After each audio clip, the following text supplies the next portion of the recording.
Bom dia a todos, bom dia a todas, bom dia para você que está nos assistindo pela Pop TV em Sobradinho e Porto Alegre. Sejam todos muito bem-vindos e bem-vindas a mais um ICL Mercado Investimentos. Hoje, terça-feira, dia de conhecer o que está pressionando o nosso bolso, então vamos conhecer o IPCA 15, a prévia da inflação oficial, mas tem outros assuntos para a gente tratar com vocês. Então a gente vai ver também as expectativas para esse IPCA 15, como é que estavam as expectativas do mercado.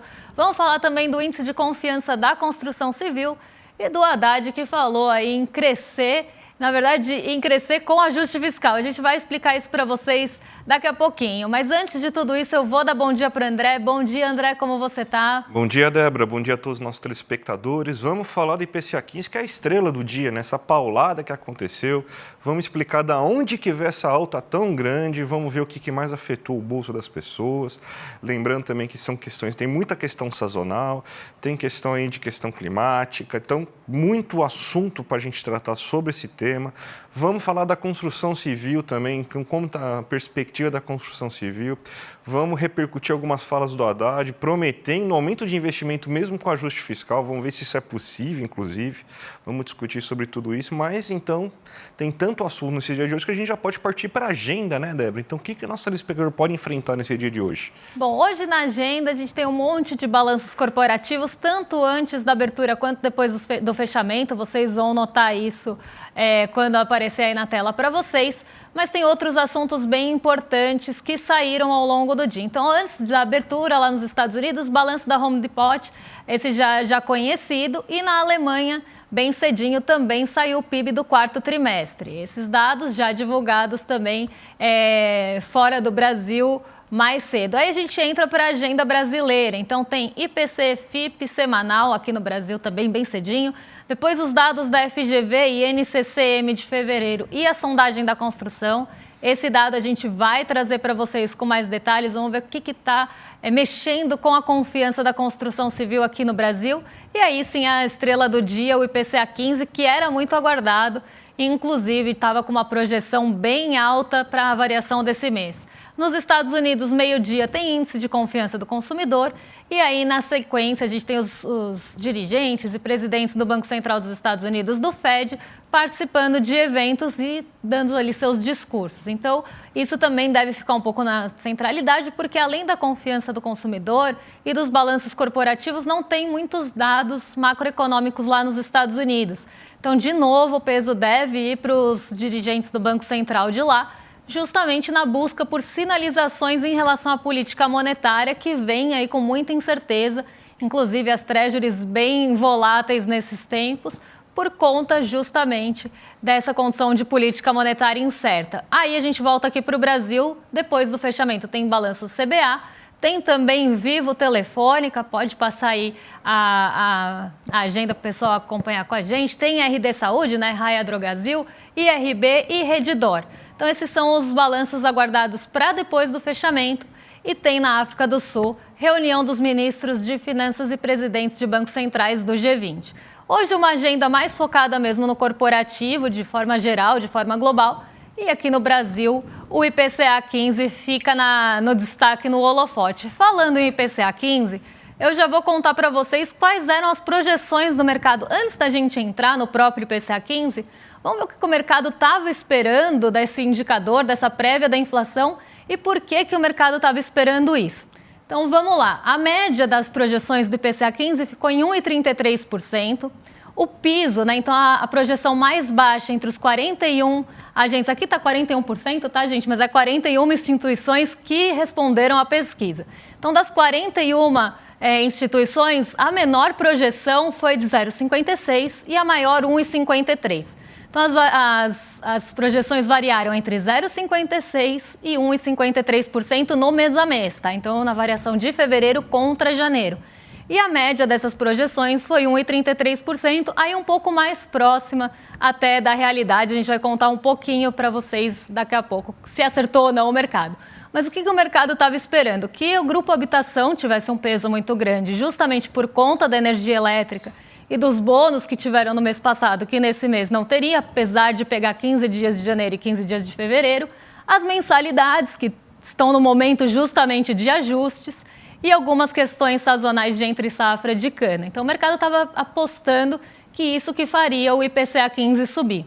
E aqui a gente tem aquela distribuição, né, das projeções do mercado em relação aos respondentes e também a percentual do total. Então vamos passar aqui para o pessoal de casa acompanhar com a gente. Então, ali naquele 0,56 a 0,94, que são as projeções mais perto do piso, a gente teve 3 respondentes só, então a maior parte dos respondentes não acreditava que ia ser uma inflação menor do que 1%. 7,3% desses respondentes, então, acreditava nessa faixa entre 0,56 e 0,94. Entre 1,14 e 1,34 estavam 13 respondentes. Então, aqui, 31% de quem respondeu à pesquisa, dos 41 que responderam, 31 estavam nessa faixa aqui de 1,14 e 1,34, não a maioria. A maioria estava de 1,35 a 1,53, com 25 respondentes. Então, aqui a gente vê que a maior parte estava acreditando numa aceleração inflacionária bem alta para esse mês de fevereiro. E aí, André, o mercado acertou ou errou? Errou! O mercado errou, né? Parabéns, mercado, vocês conseguiram errar mais uma vez, né? Olha, foi uma paulada a inflação nesse mês de fevereiro aí, nesses 15 primeiros dias de fevereiro, e mesmo assim o mercado conseguiu errar, ele chutou muito para cima. E você sabe o que vai acontecer, né, Débora? Vai ter o relatório Fox agora nessa sexta-feira, eles vão aumentar de novo a previsão da inflação e eles não vão alegar que, nossa, eu errei aqui a previsão de inflação então para cima, então eu tenho que fazer um reajuste. Não, eles vão aproveitar que foi uma paulada IPCA 15 e vão reajustar para cima. Então, aí a previsão freestyle deles lá, faça o que quiser, né? Mas vamos falar então desse número de 1,23 da prévia da inflação de fevereiro aí e explicar o que aconteceu.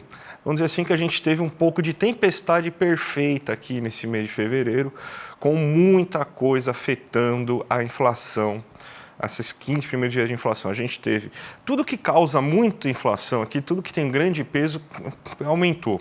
Combustíveis, energia elétrica, a gente teve o reajuste que costuma acontecer também no setor de serviços, no lazer, então isso daí também ajudou a aumentar a inflação. A gente teve também o café aumentando, o grupo de alimentos dando uma certa reduzida aí no seu peso. Mas vamos ver aqui, primeiro, vamos ver aqui como que foi, de maneira geral, a inflação nesse primeiro gráfico que a gente tem para mostrar para vocês aqui. Ó, a gente tem que foi uma bela aceleração, ó, mais de 1,12 pontos percentuais de aumento, né, entre janeiro e fevereiro, que estava em 0,11, foi para 1,23. Se a gente comparar com fevereiro de 2024, um outro aumento bem considerável, que foi 0,78 em fevereiro de 2024. Lembrando que fevereiro você tem uma inflação um pouco mais salgada, justamente por causa que é época de reajustes, mensalidades acabam entrando nisso, reajuste no setor de lazer acaba entrando nisso. A gente vai ver aqui, quando a gente for fazer aquele comparativo entre os diversos setores da economia, você vai ter isso, você vai ver que o lazer pesou muito. A gente tem que o acumulado no ano agora está em 1,34, então é um acumulado bem elevado para esse período do ano, né? Para o segundo mês do ano apenas. E nos últimos 12 meses ele foi para 4,96, ou seja, ele está próximo dos 5%, mais longe na meta, que é os 4,5%. Vamos ver agora por itens o que pressionou mais a inflação aqui nesse momento? Então a gente tem, ó, o arroz caiu, o feijão caiu, a batata caiu. O tomate, ele teve uma alta, mas uma alta bem menos expressiva do que a gente teve no último mês. Estava em quase 17, 18%. Subiu mais 3,24%. Cebola também quase que estável, 0,04%. Hortaliças e verduras também 0,11%. Frutas caíram, carnes também quase não subiram. Então a gente vê que o grupo dos alimentos começa a mostrar alguns sinais aí que vai parar, a não ser com a exceção do café, que aí o problema é a oferta muito baixa mundial, aqui no Brasil exportando cada vez mais café, o preço lá fora se expandindo bastante, a demanda da China afetando. Já falamos muito aí sobre essa questão aí do como o café está elevando o preço das coisas, né? Mas a gente vê aí que o clima deu uma melhorada, o hortifruti deu uma amenizada, os ovos foram um problema, tiveram uma alta de 2,53%, mas você vê, as carnes também estão começando a estabilizar os preços, o resto do hortifruti também. Então, parece que pelo menos em fevereiro a gente vai ter uma inflação de alimentos um pouco mais controlada, sendo que ela está na casa dos 0,6%. Então, um alívio aí para o bolso do brasileiro nessa parte. O problema é o resto. a gente entra que a energia elétrica residencial, que ela tinha tido uma deflação de quase 16%, acho que foi até 16% nesse último mês, por causa do bônus de Itaipu, então a gente teve desconto na tarifa de energia elétrica em janeiro. Esse bônus foi retirado em fevereiro e agora você tem, então, que volta todo aquele bônus. Então, se reduziu 16% em janeiro, agora a gente tem, então, que aumenta de novo 16% em fevereiro. Não mudou bandeira nem nada, é só esse bônus sendo atribuído. Então, essa paulada que veio. Outra coisa, teve ICMS dos combustíveis, né? Então, o preço da gasolina, do etanol, do óleo aumentou bastante. O etanol ainda está com um problema que o açúcar está muito vantajoso no mercado internacional, então está se produzindo cada vez menos etanol, o que está reduzindo a oferta de etanol aqui para dentro da economia brasileira, está aumentando o preço do etanol, isso aí também está impactando. E o etanol também impacta no preço da gasolina, porque parte da gasolina é de etanol, e você tem mais o ICMS aí para ajudar a piorar tudo, né? Então, a gente tem mais ou menos esse reflexo aqui da economia brasileira. O que a gente tem, então, quando a gente pensa aí nos itens, nesses novos grupos separados aí que a gente consegue observar? Ó, a gente tem aqui por grupo, esses daí são os grupos oficiais do IBGE. Ó. Você vê habitação 4,34%. Aí você teve basicamente o impacto da energia elétrica aqui. Então, por causa desse grande impacto da energia elétrica que você teve essa paulada, isso aí foi quase 0,66 pontos percentuais da inflação, ou seja, metade do que a gente estava tendo aí, que a gente teve de inflação nesse mês foi decorrente da energia elétrica. Outro grupo que chama atenção, educação. Educação, você teve um impacto bem grande porque você teve reajuste de mensalidades esse mês. Então, mensalidade de ensino fundamental, mensalidade de ensino superior, de ensino médio, tudo isso teve elevação. Então, teve uma alta de 4,78 nesse mês aí. E a gente pega o grupo transportes, a gente vê que mesmo com a gasolina, o etanol, os combustíveis se elevando bastante, você não teve um peso tão grande assim. Por quê? Porque você teve queda no preço da passagem aérea, daí beneficiou alguns setores, as pessoas com maior renda, mas também teve queda em ônibus interestadual e queda também em tarifa pública. Então, você teve isso aí que acabou amenizando, fazendo com que o grupo transporte aí ficasse mais... tivesse menos impacto na inflação do que deveria ter. E, por fim, a gente vê, então, aqueles grupos que a gente sempre mostra, o açougue, o lazer, os boletos. Olha como que foi a inflação desse mês. Ó. O mercado ele teve uma alta de 1,29%, muito puxado aí por alguns itens que a gente, por exemplo, compra, né, no hortifruti. Acho que está certo esse valor aí? Acho que está certo, sim.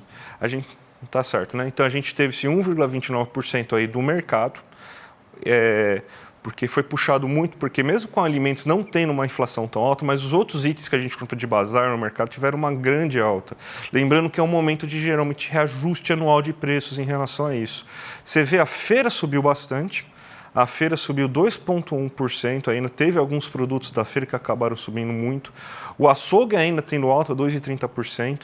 E o que chama atenção é o boleto, mesmo com a alta da energia elétrica, não foi o que subiu tanto assim.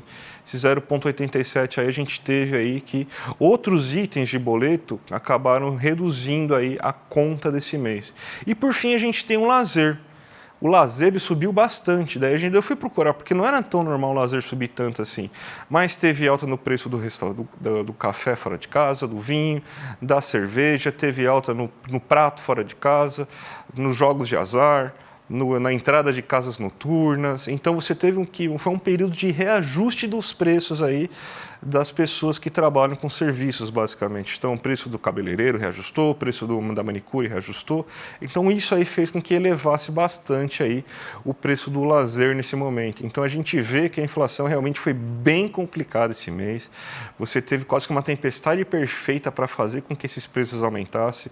E mesmo com o alívio dos alimentos, a gente vê que o resto aí prejudicou bastante, né, Débora? E apesar do mercado ter errado ali a projeção em relação à magnitude da inflação de um mês para o outro, as causas, pelo menos, ele acertou. Porque ele já tinha ali sinalizado que ia ter uma alta puxada pela tarifa de energia elétrica e pelo grupo habitação. Então, isso já era um ponto ali que estava aparecendo na projeção do mercado, justamente por conta do bônus de Itaipu que ia sair nesse mês. Então, isso já estava praticamente, se errasse isso, pelo amor de Deus. Mas a gente tem também outros pontos que o mercado já tinha apontado. Então, a entre safra de cana, por exemplo, né, que vai mexer com o preço do etanol, além do açúcar estar bastante favorável para exportação. Então, isso deixa ali a cana, né, ou a produção do etanol, né, ou a cana destinada para a produção do etanol aqui dentro, numa menor magnitude. Isso mexe com o preço da gasolina, mexe com o preço do etanol. Então, tudo isso o mercado acertou, ele errou mesmo a magnitude. Mas um ponto até que o pessoal aqui em casa perguntou, e eu acho que vale a pena a gente explicar, porque perguntaram aqui, o aumento aí não quer dizer que o preço sobe? Se sim, essa identidade verde e vermelha não fica confusa aqui em relação à energia elétrica? Sim, o preço subiu, teve variação de um mês para o outro, então uma variação positiva de preço, né? Então teve uma variação ali e por isso que a gente vê a variação de 16%. Mas não necessariamente essa alta vai ser puxada por uma mudança de tarifa. Era isso que a gente está explicando para vocês. Não é porque aumentou o preço que necessariamente teve uma mudança de tarifa da amarela para vermelha ou da verde para amarela, enfim, na energia elétrica. O preço pode subir por outros motivos. E dessa vez não foi por tarifa de bandeira, né, bandeira tarifária. Foi por outro motivo que a gente explicou aqui. E um ponto que eu acho que vale a pena muito chamar a atenção, até que é um ponto de dúvida de muita gente aqui no chat, em casa, é justamente em relação ao peso que se dá a cada item inflacionário. Então, aquele outro gráfico que mostra o impacto, naquela tabela que mostra o impacto, eu acho que deixa isso bem evidente. Porque aqui a gente vê, por exemplo, o grupo habitação. Ele teve uma alta ali no mensal, né, mês contra mês, de 4,34. O impacto foi 0,63, é um impacto alto na inflação devido ao peso do grupo habitação na medição do índice geral. Foi metade, basicamente, do índice geral. Quando a gente pega alimentos e bebidas, por exemplo, foi só 0,61. Ainda assim, o impacto foi alto, foi 0,14, principalmente se a gente compara com o grupo habitação, com o grupo educação, que teve uma alta maior no mensal do que o grupo habitação, então teve 4,78 de alta, mas o impacto foi 0,29, foi menos do que a metade do que o grupo habitação teve. E foi até, né, se a gente pegar, proporcionalmente, né, 0,61 em alimentos e bebidas é quase metade do que 4,78 causa no impacto da inflação no IPCA. Por quê? Porque são pesos dados a esses grupos, pesos dados aos itens. Como eu sempre falo, é uma ponderação. Então, aqui a gente pode ter um grupo que não tem uma alta tão expressiva como 4%, trazendo um impacto grande. E um grupo que tem um impacto, uma variação muito alta, como 4,78, trazendo um impacto de 0,29, metade do grupo, praticamente menos, né, que a metade do grupo habitação, numa magnitude muito próxima de variação.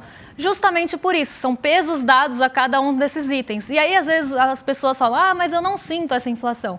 Justamente por conta desses pesos, né? Isso é uma ponderação de um índice macroeconômico que reflete variações de preço no Brasil todo. E muito provavelmente não é igual a que você sente no seu bolso, que não é igual a que o André sente, que não é igual a que eu sinto.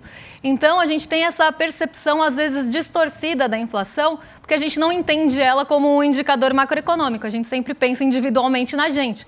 Mas quando a gente olha um índice oficial do Brasil, a gente tem que sempre lembrar que isso é um índice macroeconômico, que tem uma cesta de consumo que vai considerar o Brasil todo, que são dados pesos e medidas para cada um desses grupos. Eu acho essa tabela aqui fantástica justamente porque mostra isso pra gente, né? Não necessariamente uma alta, uma variação muito grande vai ter um peso equivalente lá dentro do IPCA, mas pode ser que no nosso bolso, inclusive, esse peso seja maior. Vamos falar um pouco da construção civil agora, Débora, que você teve aí, que a construção civil está escorregando, né? Adivinha por que está escorregando a confiança da construção civil? Selic, será que uma Selic tão elevada aí está prejudicando todos os setores da economia tão rápido? A resposta é sim, né? Mas, Débora, explica aí para a gente aí os dados desse índice da confiança da GV. A confiança da construção, ela caiu esse mês, e não caiu pouco, ela caiu bastante, principalmente quando a gente olha as expectativas e até a análise da situação atual. Os dois caíram e isso levou a confiança lá para baixo. E além da Selic, assim, construção civil, gente, é o primeiro setor que a gente pensa que vai sofrer quando começa a subir Selic. Por quê? é um setor muito sensível a créditos. Ninguém compra nada à vista, principalmente imóveis aqui no Brasil. Então, a construção civil ela acaba sendo um desses setores que reagem mais rapidamente à alta de Selic. Outro muito conhecido é o varejo, porque também tem ali a necessidade e a dependência do crédito. Então, são dois setores clássicos que acabam sofrendo quando a gente começa a ter alta de Selic. E isso já está impactando na confiança da construção. Mas o setor está esperando uma reviravolta. Por quê? Outro fator que apareceu muito forte na pesquisa da FGV, na sondagem da construção, foi a mão de obra. A mão de obra está cara na construção civil e isso está fazendo com que a confiança também se abale. Mas se espera que daqui a 3 meses, com novos projetos de infraestrutura, isso dê uma alavancada e você tenha uma volta da confiança, apesar desse desafio com a mão de obra e apesar dos desafios com a Selic. Então vamos ver aqui, no ano passado, em fevereiro de 2024, a gente tinha uma confiança, uma análise da situação atual em 94,7. Ela ainda está mais alta do que no ano passado, em 95,8, mas ela teve ali quase uma queda com estabilidade, porque ela caiu mesmo em outubro para novembro, e depois ela ficou praticamente estável. Então, a análise da situação atual não foi dos piores condutores aqui para a confiança. O que derrubou mesmo a confiança foram as expectativas. E é nesse ponto que a gente sempre bate, e é nesse ponto que a gente acende o alerta, porque as expectativas é o que você espera daquele setor para o futuro. Então, a expectativa no ano passado para o ano de 2024, ou comecinho de 2025, estava em 96,5. Hoje ela está em 94,2. Ela não só caiu em relação ao mês passado, como ao ano passado. Isso mostra que as expectativas estão um pouco mais pessimistas. E a gente sabe o papel que a expectativa tem para que o investimento aconteça. Se você tem uma expectativa ruim para aquele setor, pode ser que não tenha mesmo investimento. Se você não vê uma demanda maior porque a taxa de juros está mais alta, talvez você diminua o ritmo de investimento ali. Se você acredita que a mão de obra também vai ficar cara, além de uma Selic alta, isso vai dificultar ainda mais a expectativa de lucro, a expectativa para o setor também vai ficar pessimista. Então, aqui a gente vê esse cenário desenhado na construção civil e mostrando que sim, tem desafios pela frente desse setor tão sensível a juros. Mas, como eu falei, estão esperando uma reviravolta, pelo menos daqui a uns 3 meses, com a probabilidade de novos investimentos em infraestrutura alavancarem esse setor.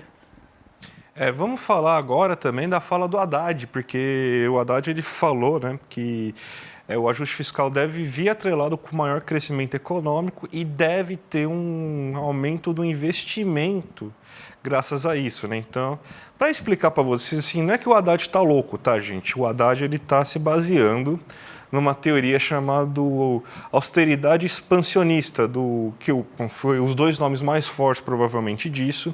É o Alesina, que é um autor aí que fez o artigo mais clássico sobre essa questão da austeridade expansionista, e também o Rogoff, né, que o artigo dele também era muito importante, até descobrir que ele usava alguns dados fraudulentos, alguns dados inventados, e a reputação do artigo, não dele, né, ele mesmo fazendo esse tipo de atrocidade continua famoso, né, e continua sendo importante no debate, né? Isso daí mostra que até na questão econômica a ortodoxia pode tudo, aí que fica inabalada a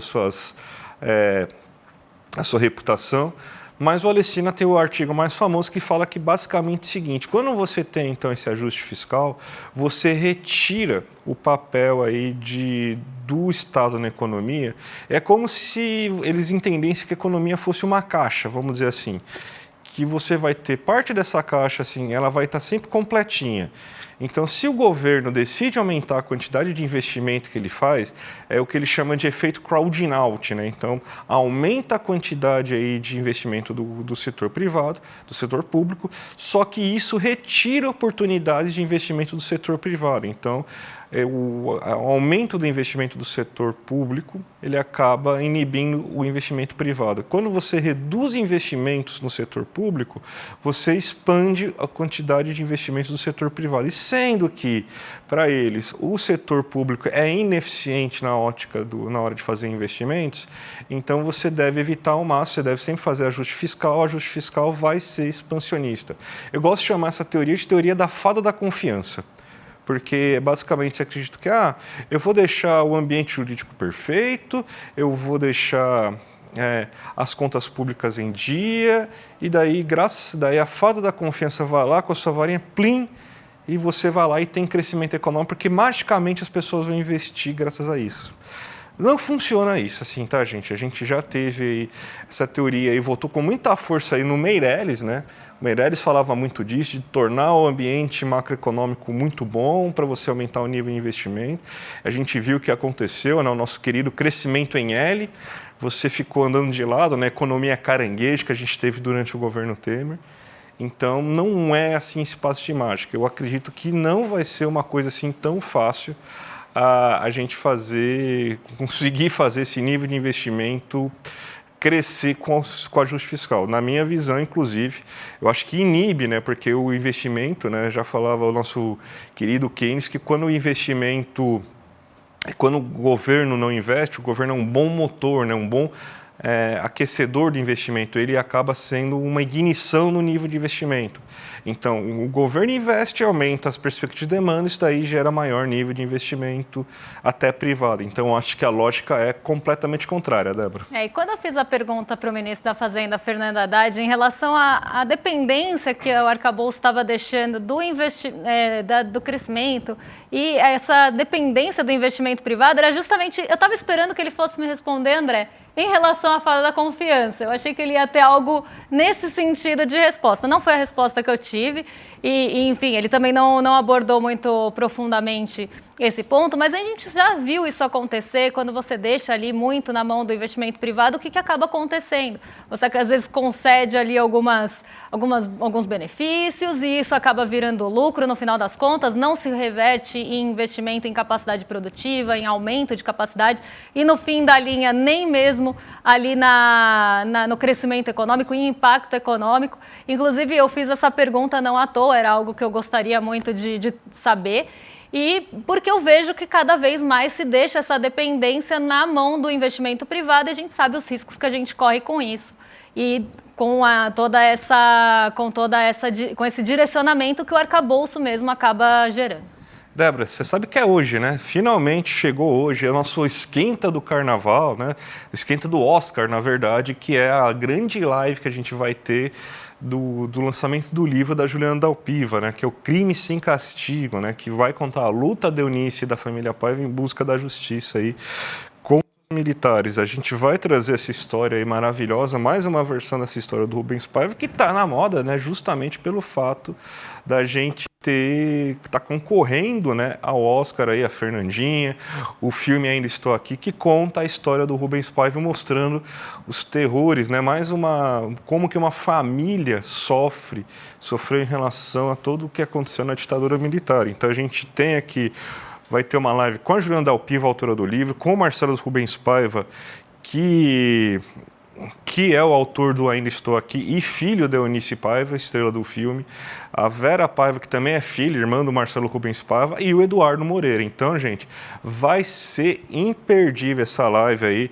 vai ser hoje. Então, não se inscreveu ainda, iclmercado.com.br, se inscreve e já aproveita já para clicar no sininho do YouTube aí para ele te avisar 8 horas da noite para você não perder, porque vai ser mais uma vez imperdível, né, Débora? Exatamente, não dá para ficar de fora e avisa a Ludmilla que é hoje. E agora vocês ficam com os nossos vizinhos de cima, o Rolê ICL, então eles já estão prontos para receber vocês, William De Luca e o Guga Noblat. E parece que tem aí uma polêmica de mochila em vista, então William De Luca, toma sua mochilada.